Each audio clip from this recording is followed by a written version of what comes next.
ఒక చిన్న విత్తనంలో ఒక మహావృక్షాన్ని సృష్టించగల జీన్స్ ఉంటాయి. ఆ జీన్స్ మన కంటికి కనపడవు, దాన్ని మెయింటైన్ చేస్తున్న డిఎన్ఏ మన కంటికి కనపడవు, ఆ డిఎన్ఏని మెయింటైన్ చేస్తున్న క్రోమోజోమ్స్ మన కంటికి కనపడవు, ఆ క్రోమోజోములు మెయింటైన్ చేసే కణాలు కూడా మనకు కనపడవు. కానీ విత్తనం కనిపిస్తుంది. విత్తనం అనేది ఒక సంక్లిష్టమైన కాంప్లెక్స్ స్ట్రక్చర్. దాంట్లో కార్బోహైడ్రేట్ ఉంటుంది, ప్రోటీన్ ఉంటుంది, ఫ్యాట్స్ ఉంటాయి.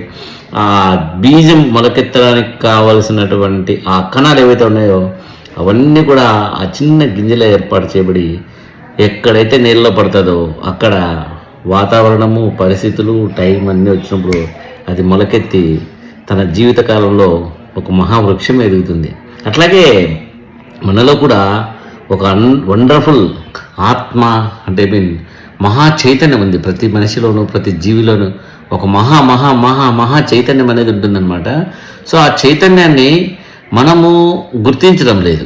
మనం కేవలం చిన్న చిన్న పనులు చేసుకుంటూ ఆ చిన్న చిన్న పనులే మన జీవితం అనుకుంటూ జస్ట్ డబ్బు సంపాదించడం, జస్ట్ ఈ భూమి మీద బతికేయడం, జస్ట్ ఆ సక్సెస్ సాధించడం, జస్ట్ ఈ సక్సెస్ సాధించడం అని అంటే మెటీరియల్ లైఫ్లో అవి హైయెస్టే.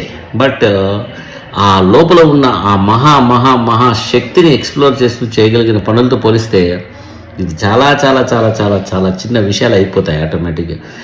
అందువల్ల ప్రతి ఒక్కరూ మెడిటేషన్ చేస్తూ తమలో ఉన్న శక్తిని గుర్తిస్తూ దాన్ని యాక్టివేట్ చేస్తూ దాన్ని మెయింటైన్ చేస్తూ ఈ భూమి మీద ఈ సృష్టికి కావాల్సిన పని చేయగలరు అనమాట. ఈ యావత్ సృష్టిని కూడా ఒక సరైన ఆర్డర్లో పెట్టగలిగే ఒక మహాశక్తి స్వరూపం మనందరం కూడా. అందువల్ల వరల్డ్ మెడిటేషన్ డే వస్తుంది కాబట్టి మెడిటేషన్ ప్రమోట్ చేయడానికి ఈ వీడియో అనేది నేను చేస్తున్నాను.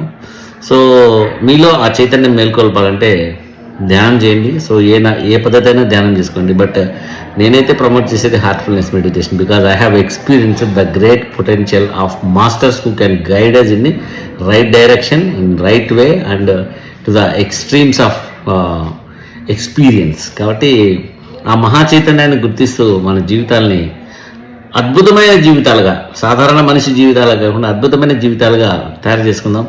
భగవంతుని దృష్టిలో పడదాం. ఓకేనా? Good luck.